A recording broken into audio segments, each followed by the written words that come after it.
Hi, this is Shawn from Shawn and Ted's Musical Adventure. I just wanted to put a disclaimer before this episode. A couple of days ago, my hero and the hero of millions of kids around the world, and you guys my age too, passed away. I'm shocked by the loss, but I just wanted you to know this was shot beforehand. But it is our tribute to Eddie Van Halen. We love you, man. God bless and farewell, Maestro.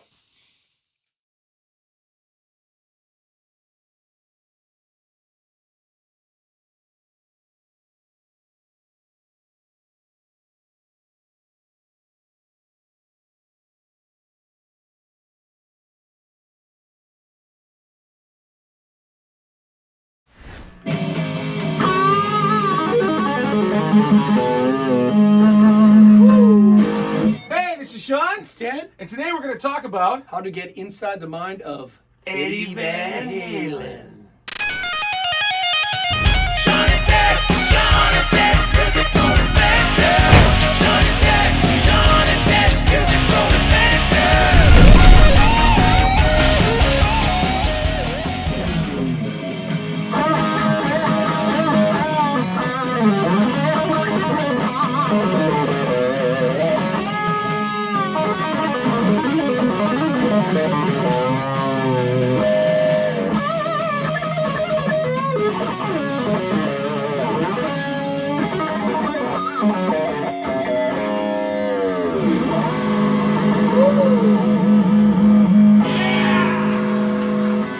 Hey, this is Shawn. It's Ted. And this is Shawn and Ted's Musical Adventure.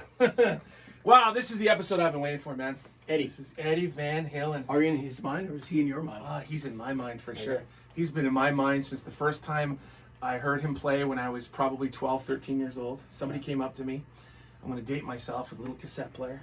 I said, man, you got to hear this. And it was Eruption. And I went, what the hell? I just started playing guitar. 77?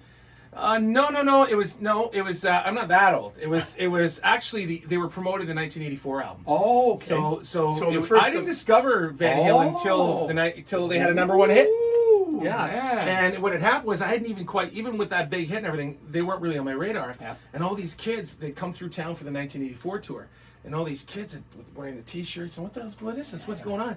The next day from the concert, and this one kid, buddy of mine, plays me. Listen to this, and he hands me his headphones. So that was almost, about 9 years later then. Because 77, the first, Well, I was too young. Like I was just a little kid in the late 70s, so it didn't quite show up on my radar till a bit later. But wow, it changed my life. When I heard Eruption, I went, "What the hell is this?" And it changed my life forever. I wanted to learn how to do that. Yeah. I'm still trying to learn how to do that, but all these decades later. How about you? When did you discover Well, Eddie Van 77, Halen? man. Like, Really? Yeah. So when they first came out, I remember when I first heard, I thought, who's this guy that looks like Jim Dandy? And for you guys that don't know who Yeah. Jim Dandy is, Yeah. Black Oak, Arkansas, was the first really... Basically, David Lee Roth David Lee inspirations. Roth. Yes, Yeah. exactly. We'll get into the mind of David Lee Roth later. But anyways, okay. But that's how it happened. And then you heard all this stuff. Jamie's crying, all those songs. And it was like, that first album was huge, and everyone thought it was like Van Morrison, Van Halen. Who's Yeah. It was a perfect it's like 70s name. Pink Floyd. Yeah. It was just like, and yeah, me too. And I remember hearing that and I go, what is this? And then somebody showed me the 1984 album. I went out and bought that the next day. And literally within weeks, I bought the whole catalog. There were 6 albums at the time. And I spent my entire rest of my youth listening to those tapes over and over and over and trying to learn every solo, every riff, and every, built a shrine. Yeah. I literally, you walked into my room as a kid and there was an Eddie Van Halen shrine, every poster I could find. I literally would sit at the edge of my bed. It was like being in a church, the church of Eddie Van Halen rock and roll. And I had my ghetto blaster sitting there with my cassette with pause. I must have worn out so many cassettes. And I just became just an Eddie Van Halen nut. And then thus the Wolf. The Wolfgang. I mean, this is we'll get into this a bit later, but this is a reflection of Eddie Van Halen's mind for sure. We'll get into that later. But how to get in the mind of Eddie Van Halen? Well, there sure are a lot of guitar players that have the mindset, For sure, and have been influenced by him. There is no doubt that he changed the musical world. There's no doubt, and he's inspired so many people. But if you want to get inside his mind, everybody, I'm sure when you went to YouTube, how to Eddie Van Halen or whatever, there's how to get his sound and how to play his licks. And I don't want to go there. I want to go, but what makes him, I always think if you want to really learn how to play like someone, you got to go beyond the playing and think what are they thinking about? Why did they play the way they are? How did they get there? You know, and I do know that he's got a lot of piano playing, drumming, you know, all that kind of stuff. Absolutely. Musicality. He came from a very prominent musical family. His dad was a professional musician. Yeah.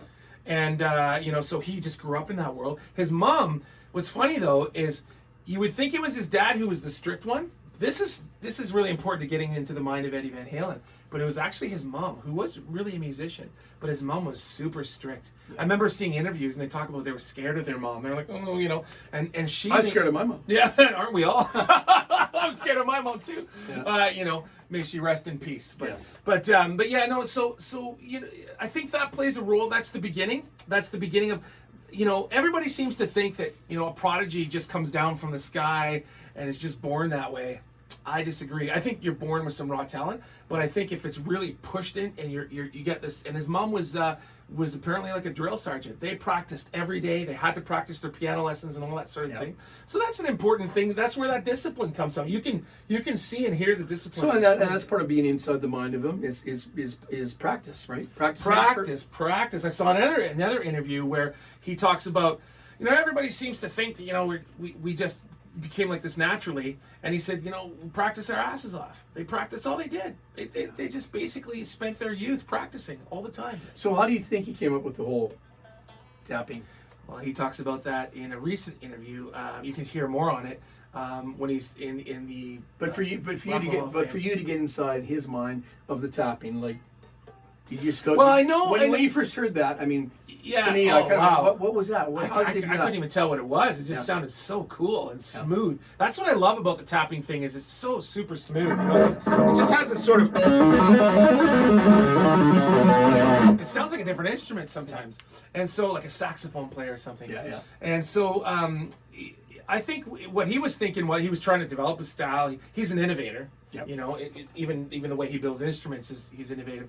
So I think he was sitting. He talks about he was sitting on the toilet or something. And he was thinking about Jimmy Page licks, and he was thinking about this lick. You know that one? Yep. So which is the. What is that? Heartbreaker. Thank you very much. I always ask the producer for reference. And he was saying, how can I do? You know, he saw it was three things going on. And he goes, what if I move that up the neck? What if the first finger becomes the nut? Yes. Right. So all of a sudden it's the nut, and then I started. So he claims he got that inspiration from Jimmy Page. You know, just trying to take the instrument to a whole new sound. So what? You know, was it the sound? Was it the style? Was it like the tapping? Or just everything? For me, what drew him to? Well, yeah, for you to even try to get inside when you're learning his stuff, because that's what this is about. Is getting inside, especially getting inside his mind. Yes. Well, the big thing was back then there was no internet when I was growing up, and so there was, but we got magazines, right? So I used to go because of him. I could see why they put him on the cover every 3 months, because every time he was on the cover, me and 3 million other kids would go buy that up, and I read every article. I read. And I used to read a lot about him, and I try to read between the lines when he spoke, and he didn't just talk about his licks and stuff. He would talk about his life. He's a kind of an open book, Eddie Van Halen. He's very, and so I would just like, that's where I get fascinated. Like, I want to know what he had for breakfast. And that was probably the highlight in the '80s of a lot of guitar players, the Randy Rhoads. Like, you know, we can go on and on and name people, but that's where guitar came to the forefront. That was definitely my sort of favorite period of time was the '80s to maybe the middle '90s. Well, we can thank Eddie Van Halen for that. He brought guitar playing to the forefront of mainstream, and I think the guitar playing peaked. Popular guitar playing peaked in sort of. Oh, I mean, it's still. I mean, there's some great players out. Steve Vai, but it's not as popular as no, it isn't. But you know, getting back to the Eddie Van Halen in his mind, what kind of drew you to finding out about, you know, sort of his, I guess, his licks and stuff like that? Like, maybe show. Well, I think for me, what fascinated, the first thing that I fell in love with was his sound. Okay. It wasn't necessarily the lick; it was his tone and his sound. It sounded so much more modern than everybody else around him, and so. The Brown sound. The Brown sound, exactly. Which you can. There's a million videos on the Brown sound. So just search. Actually, if you've never heard that term, just Google YouTube Brown sound Eddie Van Halen, and you'll learn all about it. There's a million guys that'll explain it. Yeah. And you know, it had something to do with M&Ms. So, no, well, that's a whole other story. That's David Lee Roth. I know. Are you you're a David Lee Roth guy, aren't you? You prefer David Lee Roth than Eddie Van Halen. I thought they all brought something to it to me. They all brought something to the thing, but I think it was Eddie's monster playing that, you know. But there is a David Lee Roth element that influenced the mind of Eddie Van Halen. Absolutely. Because David Lee Roth was in his life since he was a teenager, right? David Lee Roth came along in the early 70s when he was a teenager. And David Lee Roth actually really helped develop that band. He does not get enough credit, in my opinion. If you read his book, he talks about fixing up their image and their tone. He said when he first met them in 1971 or 73 or whatever it was, he says they were like Nirvana.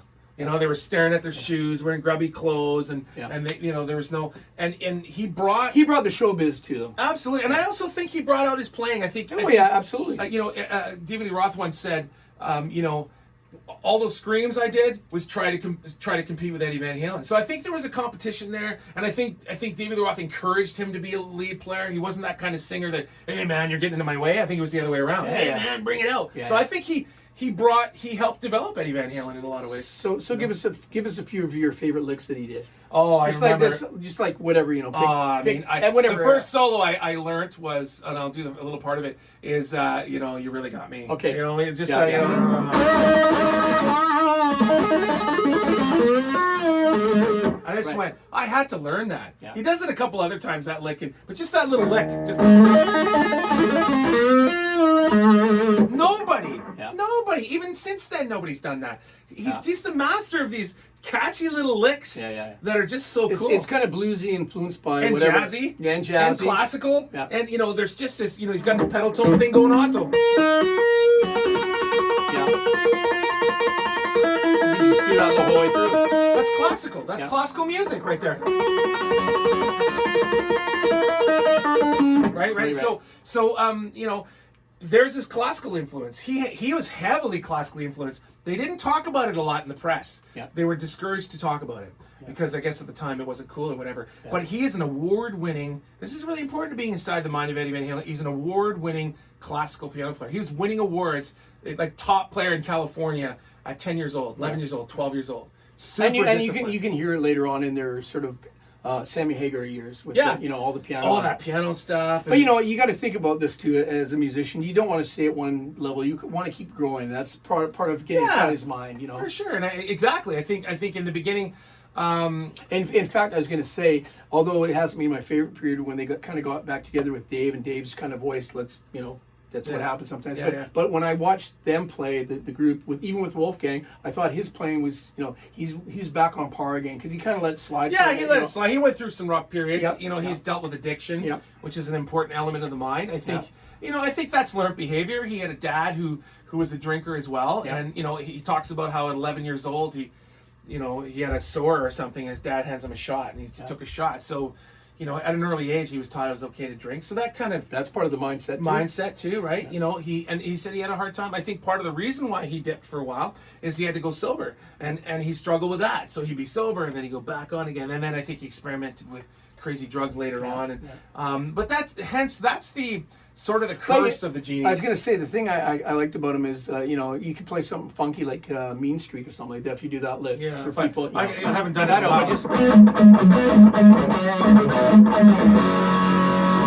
That's super funky. But I mean, he's kind of funky. He's rock and rolly. I mean, they've done all kinds of stuff. Well, you know where they got that from? You can thank David Lee Roth for that again.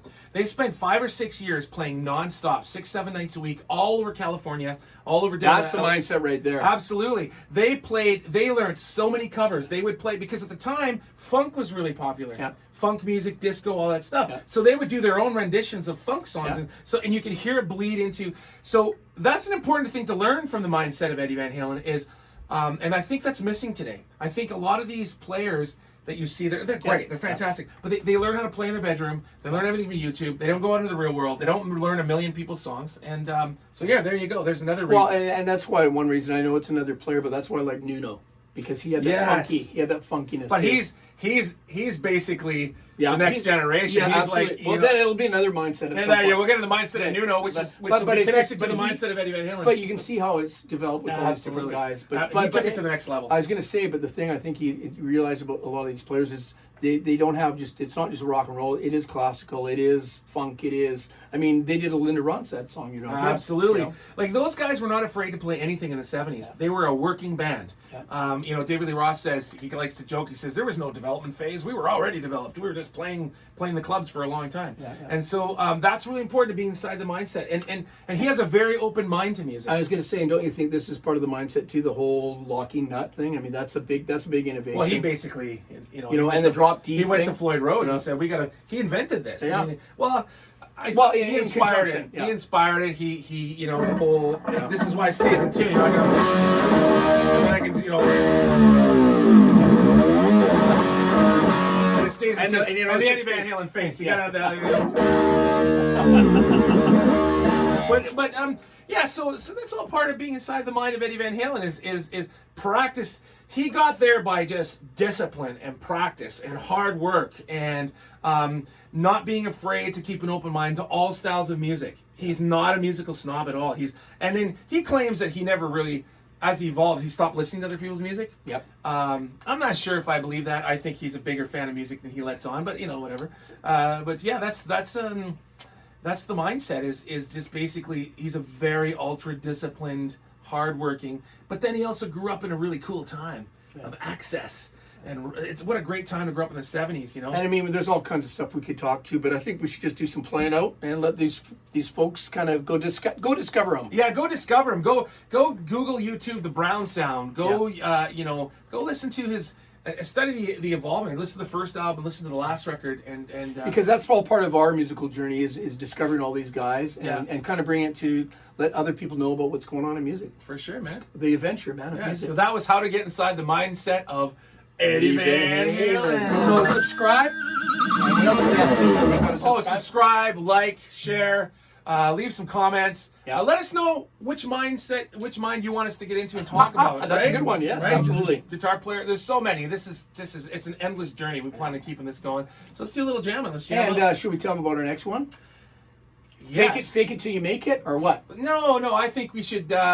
Let's go take a complete left turn. Okay. And let's how to play country rock. Country rock, folks, from Eddie to country. Yeah. On that note, that's almost one of the styles he never really touched. That's true. But we're gonna go to country rock. So on that note, let's jam out to Eddie Van Halen.